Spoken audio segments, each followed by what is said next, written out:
Um, the people who are pictured in the exhibition really brought back memories, and I don't have time to go through one by one and all of that sort of thing. But Frederick O'Neill, one of the founders of the American Negro Theater, stands out in particular. By the way, the exhibition gave only two founders of the American Negro Theater, Abram Hill and Frederick O'Neill.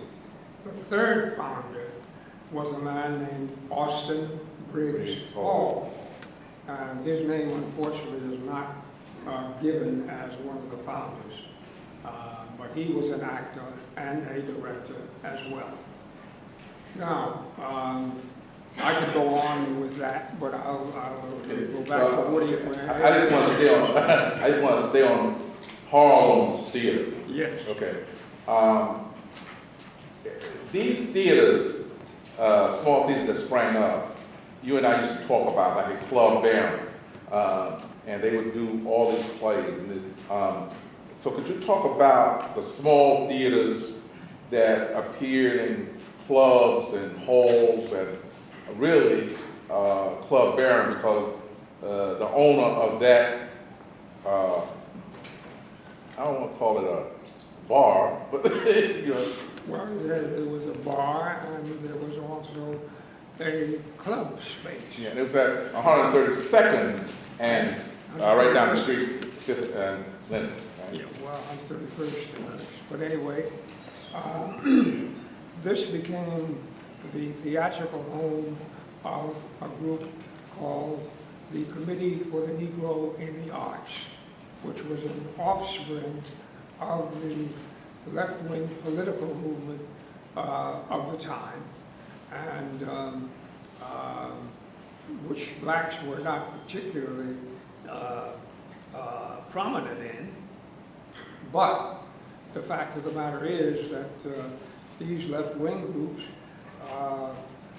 paid attention to artistic movements, artistic presentations, etc., which sprang from the black community.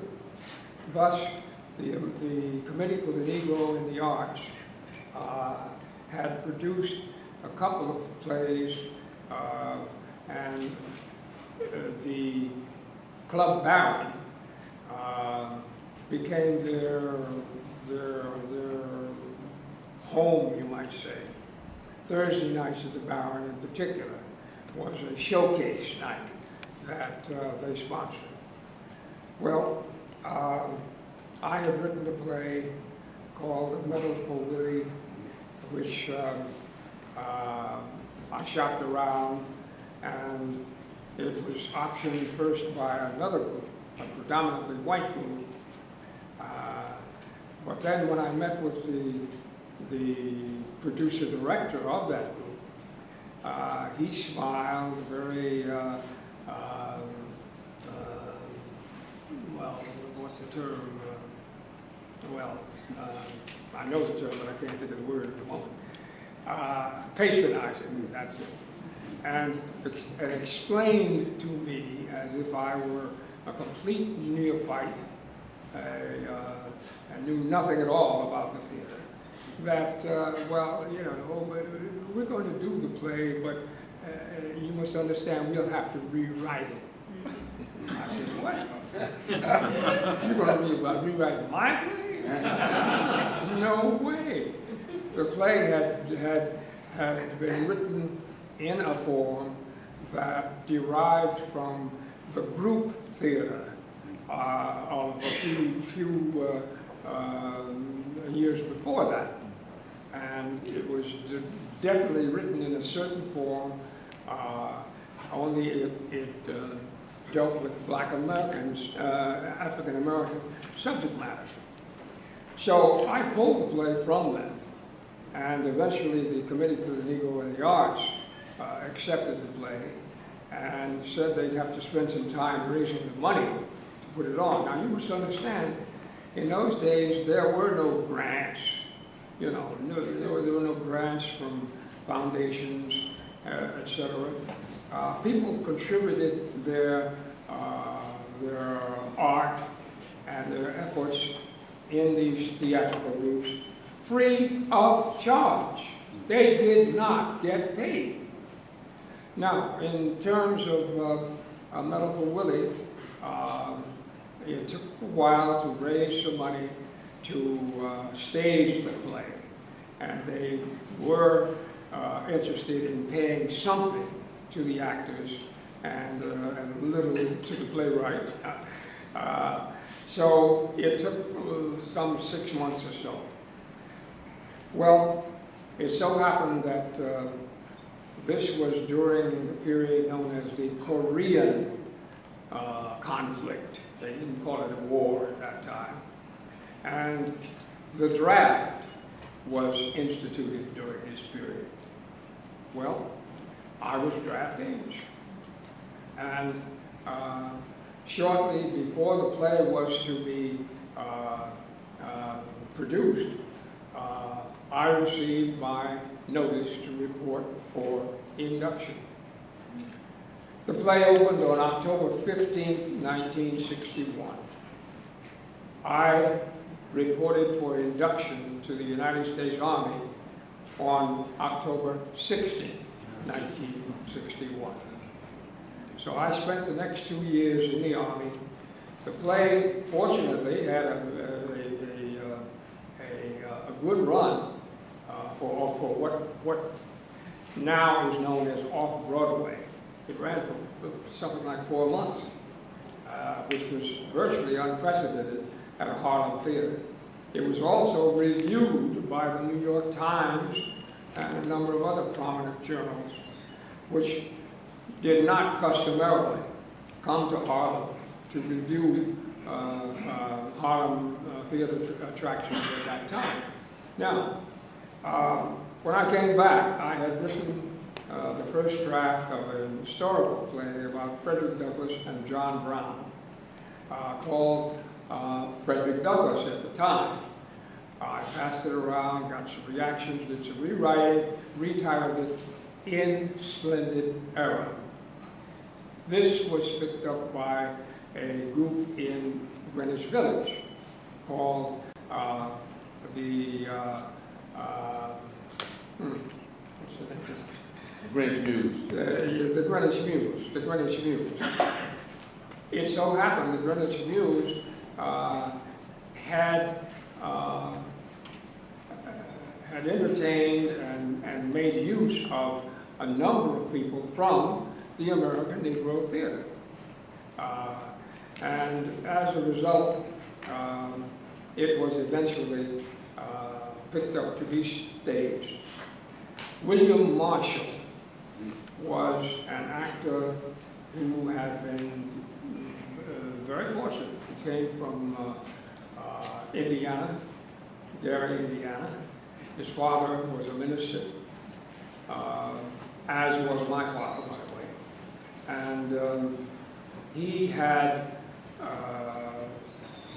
uncharacteristically gotten a number of jobs in the theater, which were surprising for that era, and to some extent would be surprising even today. He understudied Boris Karloff in a production on Broadway at one point. He then did did the lead in a movie about Haiti, a small budget movie about Haiti in Hollywood, followed by co-starring in a large budget movie called Demetrius and the Gladiators. As a result of that, Universal Studios commissioned someone to write a motion picture in which he was to star. So he was in New York.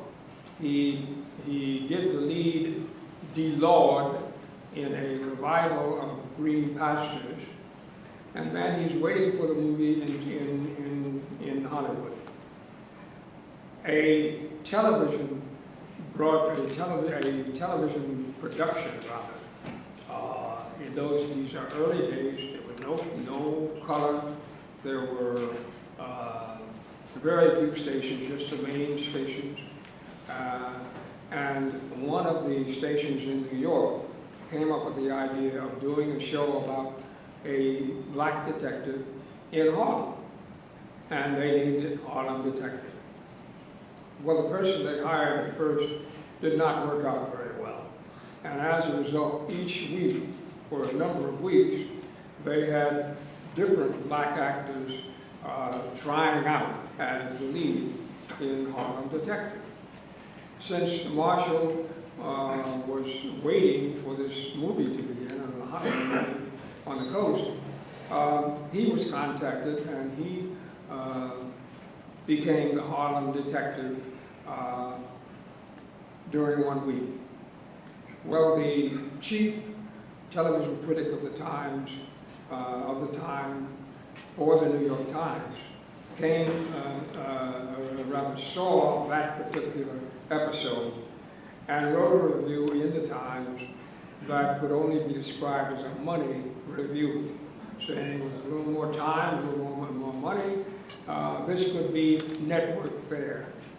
Well, obviously the producers were elated and they were all ready to go, but out comes an issue of the Red channels. of the ragtag, you might say, publication called Red Channels, with a front page story on the background of William Marshall, citing he had sung for this group, he had appeared at this place, he had greeted Paul Robeson at another place, things of that sort. Well, that spelled the end of the Hollywood movie. And Marshall found himself unable to work.